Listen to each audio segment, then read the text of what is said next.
Hello everybody, it's a morning video and I'll try to keep it brief so I don't have to, so I can watch it and see that it was cool. You know, I really hate when I make the longer videos and it's 3 hours, you know, before I can see how it turned out. Because I do like to see how my videos come out.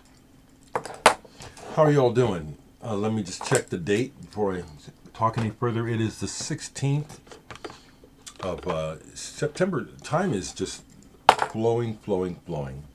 Okay, so I want to go ahead and continue to share with you what's happening with me. A bit of light in all of the darkness in the world. I mean, the news in the world is just really bad. So I went ahead and signed the deal, and I'll tell you the label because it's a small label, but it's one that I've talked about, and I've tried to share some light on. Last year, my record of the year was put out by these folks, and I mean that seriously when I said turning jewels into water. If you remember, I called this, so this is pretty much my album of the year. I think it was last year. And the label that put it out was FPE, for practically everyone. Records for practically everyone. It's a one-man operation, like really behind the scenes people. A lot of you all don't know it, but a lot of these record labels, other than the big connected ones, it's one or two people running it, you know.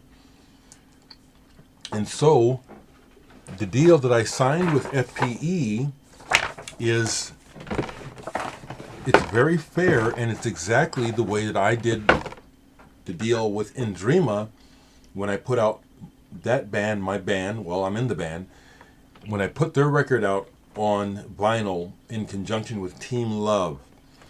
It's a very fair situation and very clear, which I like. The larger of a organization that you're dealing with, the more bullshit and more legalese crap you have to deal with. I do know how to understand a certain amount of legalese because of my past job, and I've read through some contracts.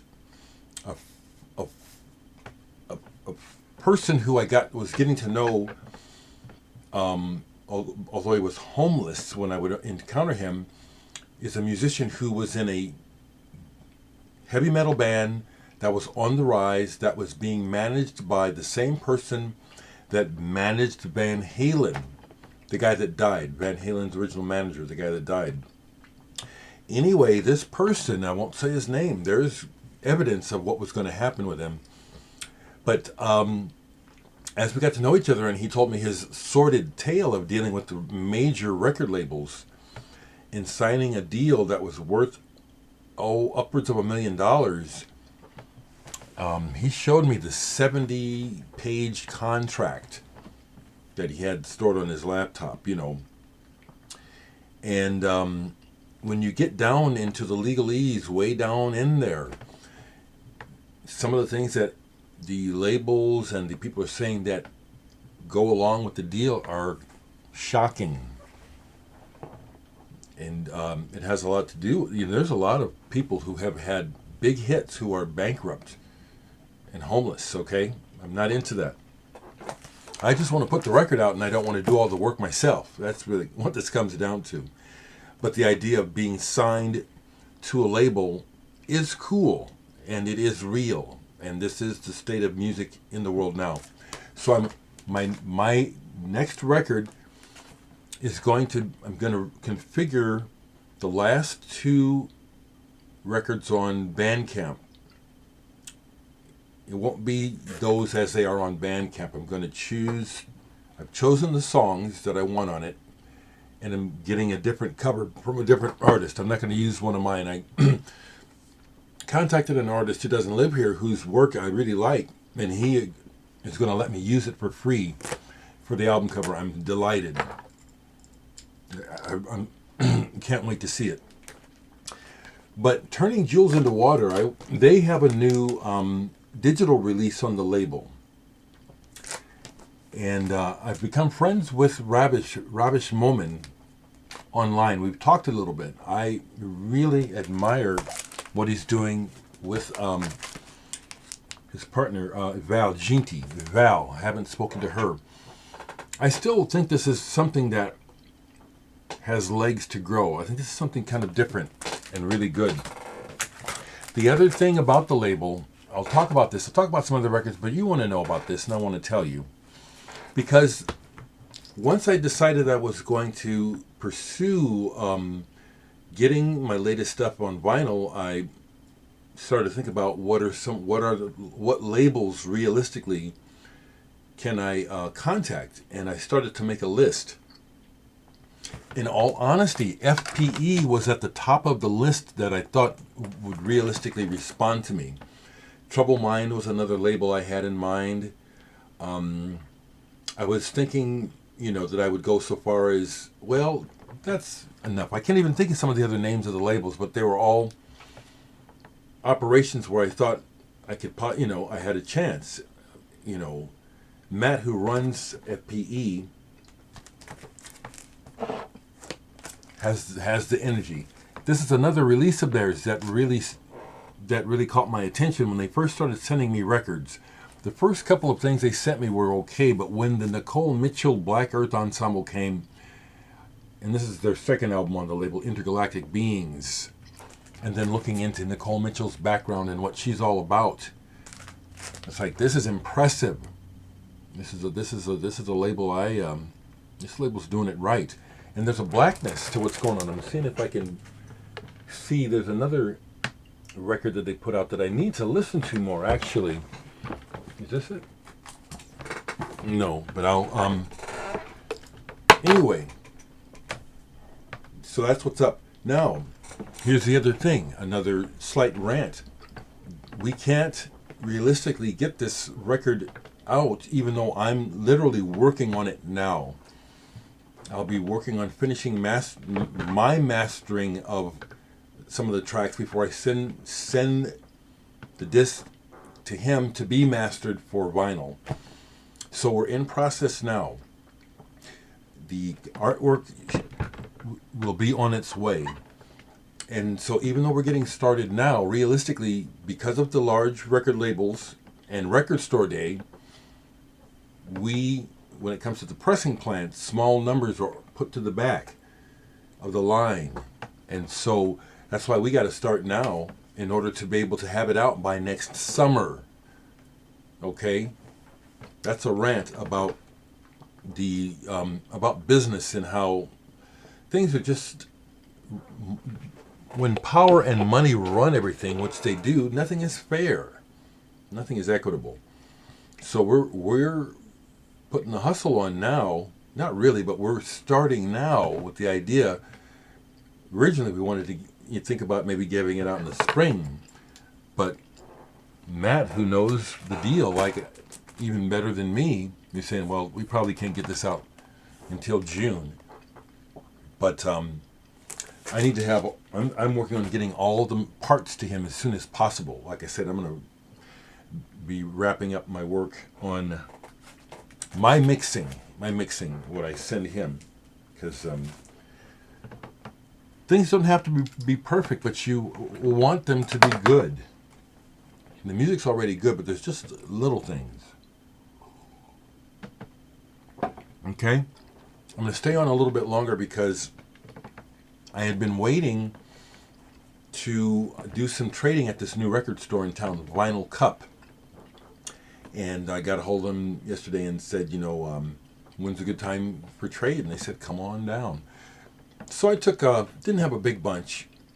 I actually went into the closet again and just did a little bit, very cautiously, because I have found recently where I sold some records recently where it's like, I sold that because I'm out of room. It's not because I didn't like it or really want it. I like having access to the records. See, that's the deal.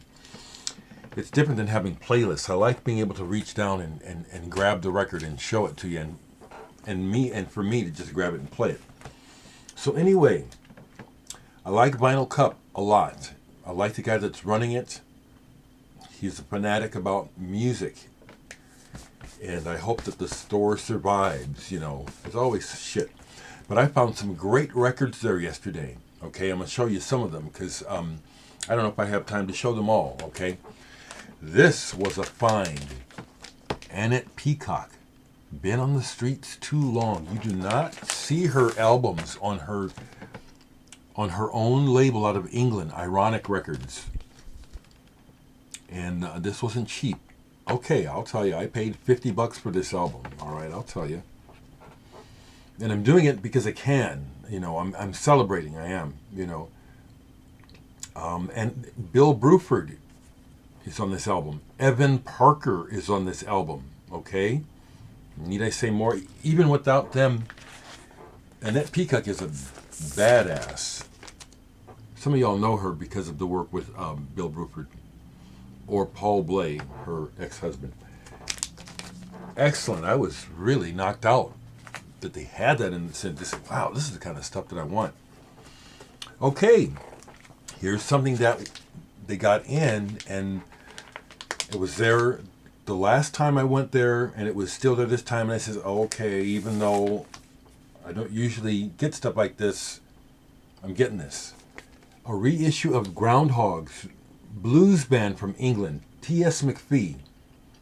This is a reissue of their album Blues Obituary. I think this is their second album. Now this goes back to when the band was purely blues, okay? Blue vinyl. I said, yeah, this is a nice... The packaging is what got me. Excuse me. I do like the Groundhogs, and I have Hogwash. I don't have Split, but I like Split as well. So this is a bluesy one, and it's very bluesy, and it's not what I'm into. But I couldn't leave it. But they had 3 there, so I got 2 of the 3 Groundhogs. This one I'm really glad I got.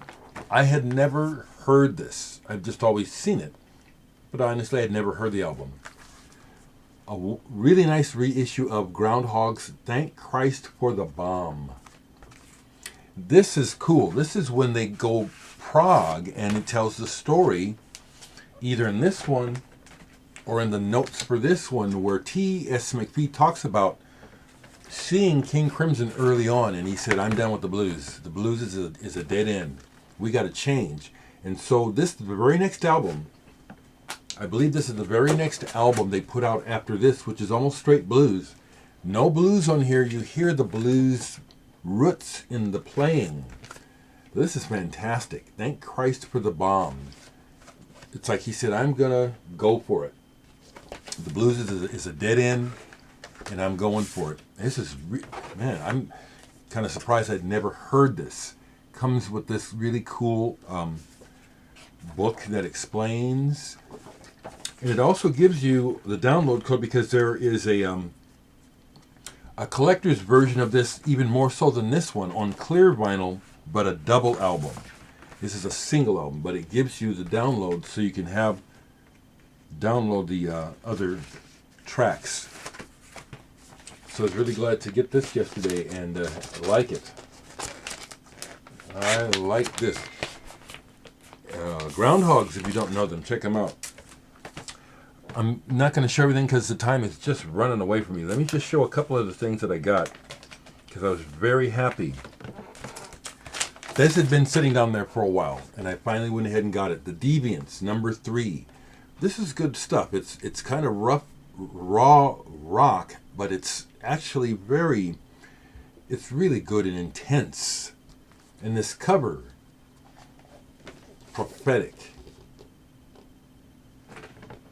This is back in the late 60s, 70s. What have we gone through with the church?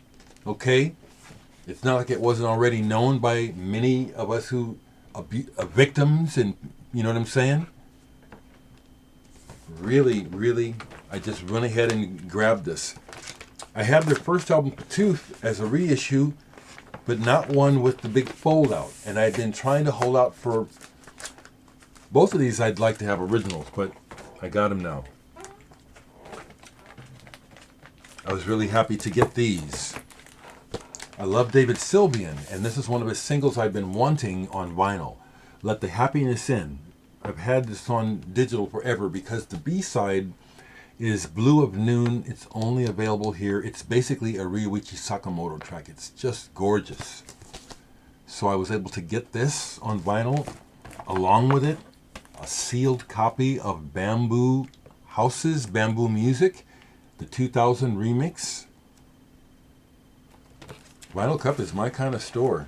One more thing, okay? And we had a nice chat while I was down there. I like the guy. He's kind of nutty like me. The most interesting people are crazy. Steven Wilson's 4.5. Practically new. I missed out on when it came out. They got a couple copies in town when I didn't have any money, so I didn't get it. I like this better than, way better than To the Bone and some of his other. There's my cousin neighbor with his brand new 3-wheeler. That thing is a monster bike. I'm so happy for him. Steven Wilson's badass. I really like his work. So I'll show those things. I got more. I want to explain to some of you newcomers who are asking me questions and asking me a lot of questions. After a while, I just tune out because you don't know what it's like over here. I am bombarded, and I mean that literally, through social media from people. It's flattering and it's nice, but I'm not going to talk to everybody. And everybody wants a long conversation. I actually had someone, and if you see this, I'm telling you, you know, someone from Scandinavia says, I've been trying to get a hold of you through Messenger, and it's like, and the deal is they get a little irritable. It's like, because I want to show you, you don't know so much about Scandinavian music. Well, why the fuck am I going to talk to you now where you're talking to me like that? Of course you're going to know more about Scandinavian music. Your ass lives there. But the deal is, you all need to understand, I love people, but I'm not a hanger-outer, so I don't have to have a lot of people around me to be comfortable.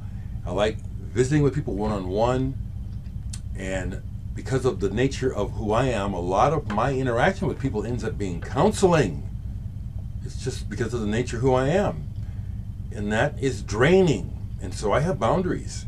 So I'll answer some questions, and after time I'm just going to say I'm done, okay? And if you don't understand where I'm coming from, let's just deal with it, okay? I just explained it best I can, all right? I'm glad you're all with me as we continue with this pandemic, which is just insane, and all the other insanity. Hold on to your hats, people.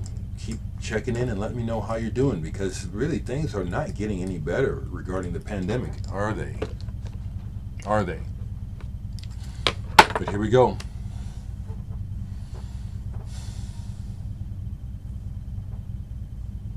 Keep it together.